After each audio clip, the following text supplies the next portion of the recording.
Hello everyone, I hope you are doing well and having a great Wednesday so far. In this evening's update, we're going to be talking about our severe weather risk over the next couple of days. And then towards the second half of the video, we'll be looking at what we could expect really over the next couple of weeks for the continental United States. And we'll be in a little bit of a more quiet period over the next few weeks, thankfully, after this long stretch of severe weather. I will have timestamps up in the video, so feel free to skip to any section y'all want to see. And I do apologize for my voice. I have been sick for a few days now, and I'm still getting over it, but it's just been allergies and pollen and all that stuff. But we'll go ahead and get started with the update. So for tomorrow, on Thursday, April 10th, we do have a slight risk here into portions of the Mid-South, and this includes southeast Missouri, southwestern Kentucky, eastern Arkansas, West Tennessee, Middle Tennessee, Alabama, Mississippi, Northwest Georgia as well. And then we have a level 1 out of 5 marginal risk around that in the dark green color, all the way from the southern sections of the Ohio Valley down to the south towards the mid and deep south into those states in between for tomorrow on Wednesday. And we just have a 2% tornado risk with this into Arkansas, Mississippi, Alabama, Tennessee, southwest Kentucky, and southeast Missouri. And it does not include Illinois for tomorrow with that tornado risk. But looking at our wind risk, we do have a 15% wind risk here. Same areas with that slight risk into Tennessee, Arkansas, Mississippi, Alabama, with a 5% wind risk around that in the brown color. And then finally looking at our hail risk, we do have a 15% hail risk in the yellow color into Missouri, extreme southern Illinois, just a very small section there, into Kentucky, Tennessee, Alabama, Mississippi, and Arkansas for tomorrow. And that'll be it for our risk once again for tomorrow on Wednesday. So just briefly discussing what's behind this system, what's behind our severe weather threat. And so if we go to this evening, tonight on Wednesday, you can start to see we're looking at our 500 millibar winds. You can start to see, you really can't see much of anything, any really features on this map here with our 500 millibar winds. Maybe some subtle troughing here into the Midwest, but nothing crazy. But then as you get into tomorrow morning on Thursday, and then finally tomorrow afternoon, you have a much more of a defined look of a little kind of subtle troughing here, and some maybe some little embedded shortwave troughs in the main trough. Then as you get into Thursday evening and night, you can definitely see a much broader jet streak here with our trough, but our stronger jet streak is further to the west into the central U.S. But once again, this will be responsible for our Thursday severe weather threat as well as our Friday severe weather threat. And we'll get to that in just a minute after we discuss Thursdays. But once again, you'll have your trough and you'll have your flow coming straight almost from the north, but kind of northwest in some areas. From the in the central U.S. and then further to the south, you'll have more amplified flow, and then you'll have your flow, your trough here, and your flow up here into the southeast. We'll have our severe weather risk on Friday, but that'll be behind our severe weather risk for the next couple of days. And once again, nothing too crazy, nothing too potent, but this trough should start to make its way out of the southeast by this weekend. And then finally, if we look at our dew points on the RAP model, as you can see, that trough is going to be digging pretty much to the south, and so you're not going to be bringing moisture really up as well as if you were to have a system heading northward. So you're going to have your low level jet pushing that moisture up, but you're still going to have kind of this battle between moisture being pushed up and moisture being shunted down to the south with that system there because you just have that entire trough digging to the south while you have that moisture slowly being fed into these areas but being pushed to the south. So you won't have a real moist air mass here, but dew points well into the 60s in some areas, but mostly dew points into the 50s and maybe low 60s on Friday for that severe weather risk in the southeast. But that'll be about it for the models here. And I do apologize, I meant to say the NAM model, not the RAP model, but we are looking at the NAM model, the 18Z run from today. So now just briefly looking at tomorrow's severe weather risk on the 18Z HRRR and looking at our reflectivity here. So this is the 18Z run, the afternoon run from today. And so as you can see, by tomorrow morning, you're going to have somewhat of a kind of weak line of storms moving through West Virginia, Kentucky, and Virginia eventually,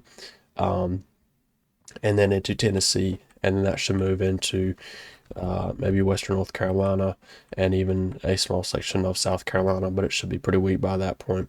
But you will have daytime heating to allow these storms to maybe pick up in severity, maybe strong to severe by this point. But then if you look further to the west, by tomorrow afternoon, you will have some pop-up storms up into Tennessee, Georgia, Alabama, Illinois, Indiana, Kentucky, Tennessee, Arkansas as well, Mississippi. And most of these storms should be short-lived for the most part.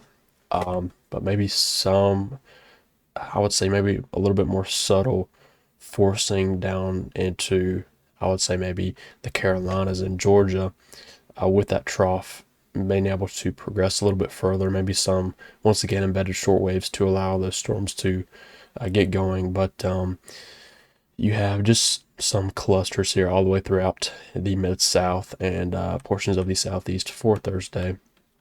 And really most of those storms should be about out of the mid-south and Ohio Valley by very early on Friday or even late tomorrow night on Thursday for these areas. But that'll be about it for the Thursday severe weather threat. And now finally looking at our severe weather threat on Friday, April the 11th. And so we do have a level 1 out of 5 marginal risk in the dark green color from southeastern Virginia into eastern North Carolina and eastern South Carolina once again for Friday. So just briefly looking at the GFS weather model for Friday.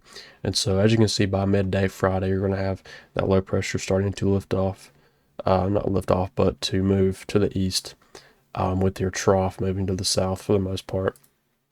And if you look at our dew points here, once again, dew points only into the 50s, maybe hitting 60 in some areas, into the coastal regions of the Carolinas and Virginia on Friday. But most of this threat should be a pretty low end severe weather threat. Temperatures may be getting into the 70s in some areas will help with that instability, but once again, not a whole lot in place for these areas.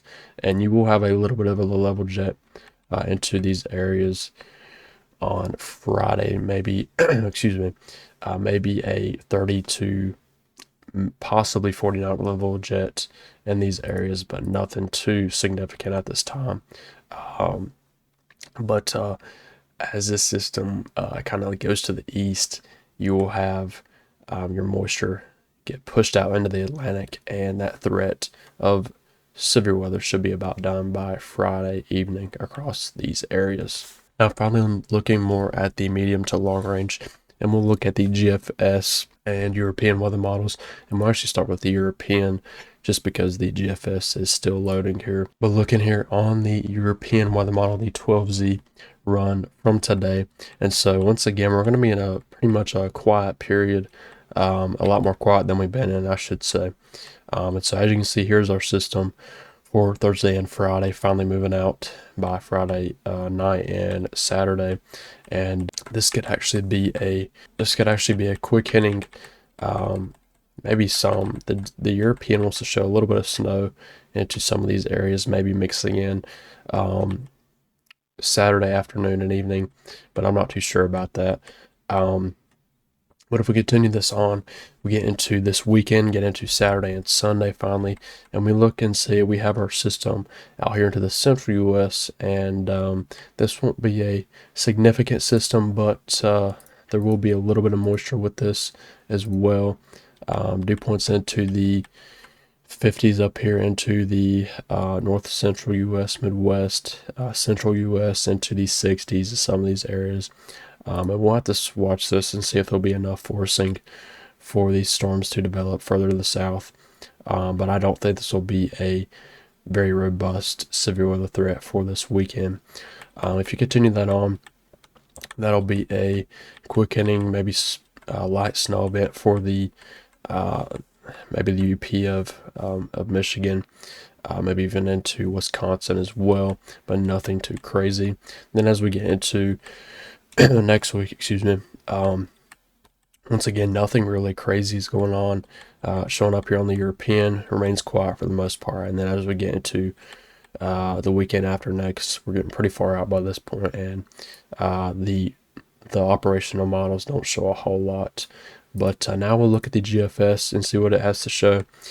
So same situation there with our system moving out Friday night into Saturday, and the GFS actually wants to show a kind of wraparound snow event for maybe Pennsylvania, West Virginia, and then up here maybe a kind of mixed precipitation event, maybe some snow, sleet, freezing rain up into Maine, just the extreme northeast, maybe New Hampshire, possibly.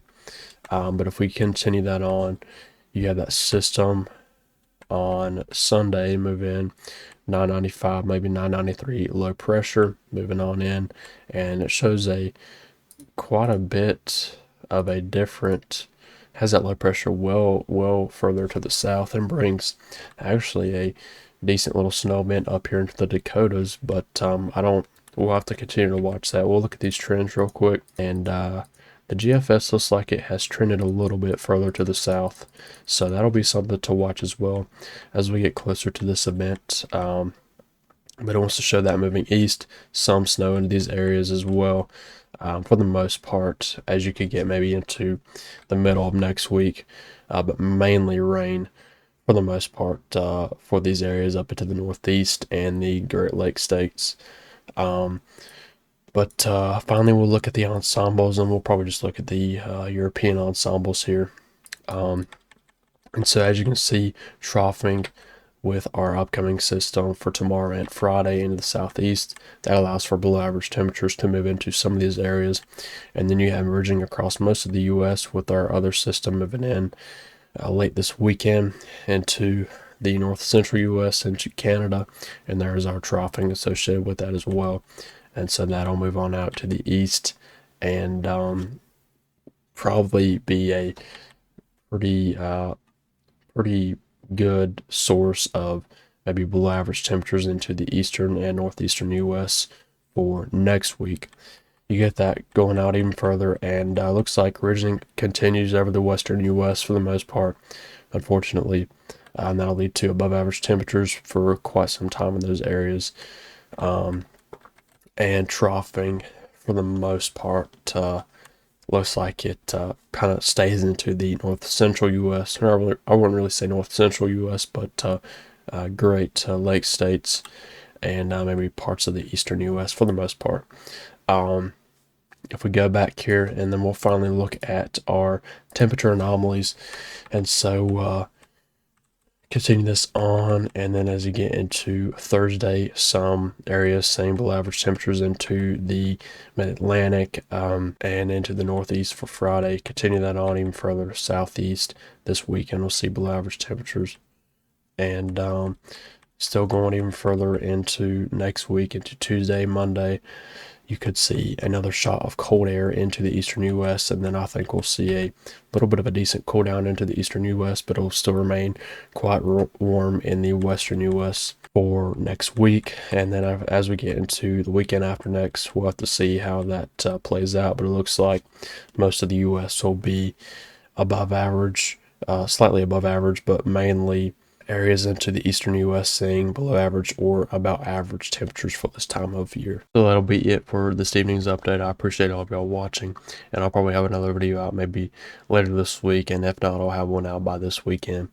But I'm going to go ahead and end the video here because my voice is giving me a fit here. But I do apologize for that. My voice just being completely out this entire video. But I do appreciate all of y'all watching, and I hope y'all have a great rest of y'all's week.